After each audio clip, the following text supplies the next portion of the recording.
ओम साई राम भक्तों, शुभ गुरुवार। श्री साई चरित अध्याय 48 का प्रथम भाग, सदगुरु के लक्षण। श्री सेवड़े और दूसरा है श्री सपटेनेकर व श्रीमती सपटेनेकर, तीसरा है संतति दान। अध्याय प्रारंभ करने से पूर्व किसी ने हेमाड़ पंत से प्रश्न किया कि साईं बाबा गुरु थे या सदगुरु। इसके उत्तर में हेमाड़ पंत ने सदगुरु के लक्षणों का निम्न प्रकार वर्णन किया है। सदगुरु के लक्षण: जो वेद और वेदांत तथा 6 शास्त्रों की शिक्षा प्रदान करके ब्रह्म विषयक मधुर व्याख्यान देने में पारंगत हो तथा जो अपने श्वासोच्छंदवास क्रियाओं पर नियंत्रण कर सहज मुद्राएं लगाकर अपने शिष्यों को मंत्रोपदेश दे, निश्चित अवधि में यथोचित संख्या का जाप करने का आदेश दे और केवल अपने वाक् चातुर्य से ही उन्हें जीवन के अंतिम ध्येय का दर्शन कराता हो तथा जिसे स्वयं आत्म साक्षात्कार न हुआ हो, वह सदगुरु नहीं, वरन जो अपने आचरणों से लौकिक व परलौकिक सुखों से विरक्ति की भावना का निर्माण कर हमें आत्मानुभूति का रसास्वादन करा दे तथा जो अपने शिष्यों को क्रियात्मक और प्रत्यक्ष ज्ञान आत्मानुभूति करा दे, उसे ही सदगुरु कहते हैं। जो स्वयं ही आत्म साक्षात्कार से वंचित है, वे भला अपने अनुयायियों को किस प्रकार अनुभूति करा सकते हैं। सदगुरु स्वप्न में भी अपने शिष्य से कोई लाभ या सेवा शुश्रूषा की लालसा नहीं करते, वरन स्वयं उनकी सेवा करने को ही उद्यत रहते हैं। उन्हें यह कभी भी भान नहीं होता है कि मैं कोई महान हूँ और मेरा शिष्य मुझसे तुच्छ है, अपितु उसे अपने ही सदृश या ब्रह्म स्वरूप समझा करते हैं। सदगुरु ही मुख्य विशेषता यही है कि उनके हृदय में सदैव परम शांति विद्यमान रहती है। वे कभी अस्थिर या अशांत नहीं होते और न उन्हें अपने ज्ञान का ही लेश मात्र गर्व होता है। उनके लिए राजा, रंग, स्वर्ग, अपस्वर्ग सब एक ही समान है।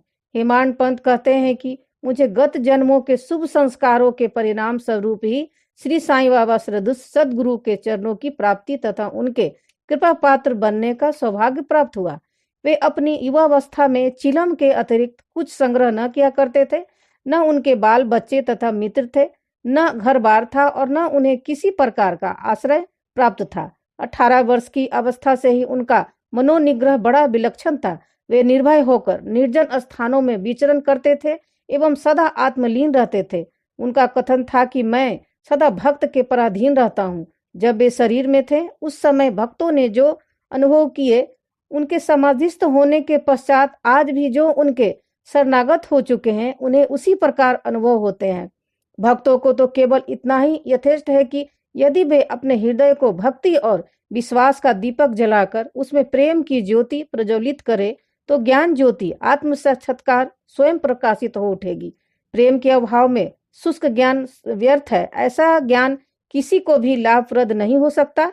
प्रेम के अभाव में संतोष नहीं होता।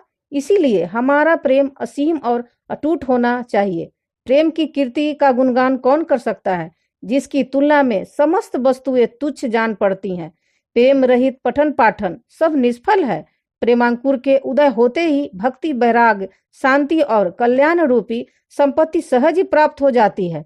जब तक किसी वस्तु के लिए प्रेम उत्पन्न नहीं होता, तब तक उसे प्राप्त करने की भावना ही उत्पन्न नहीं होती।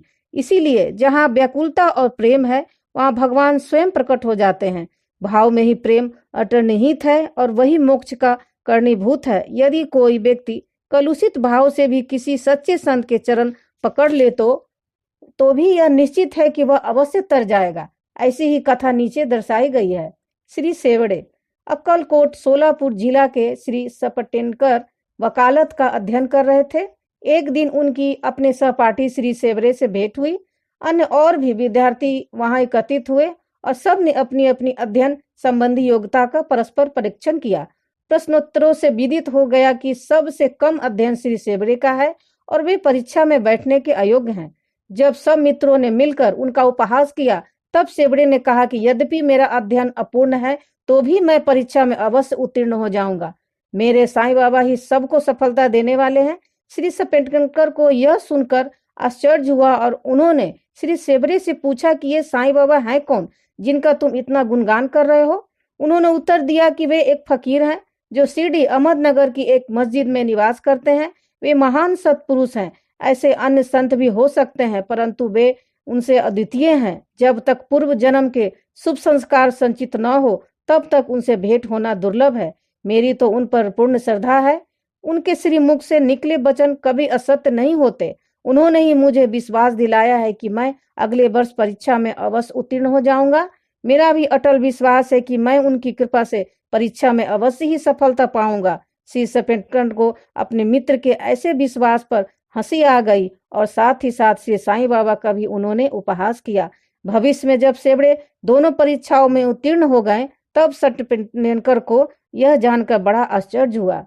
प्रिय भक्तों, अब हम इसका अगले अंक में पढ़ेंगे।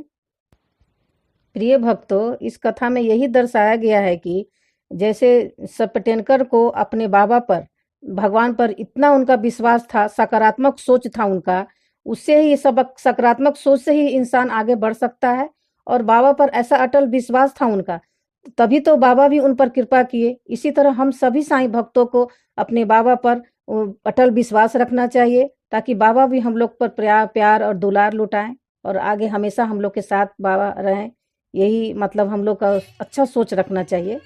तो चलिए, अब हम आपसे फिर पुनः प्रार्थना करते हैं कि आप शिरडी साईं चैनल की ओर से हम बोल रहे हैं कि आप 13 फरवरी को, जो गुरुवार का दिन ही पड़ रहा है, तो आप लोग फिर पुनः परिक्रमा में आप लोग शामिल होइए, साईं परिक्रमा में। तो बहुत ही अच्छा लगेगा, आप लोग जरूर जाएं शिरडी। ओम सांगा।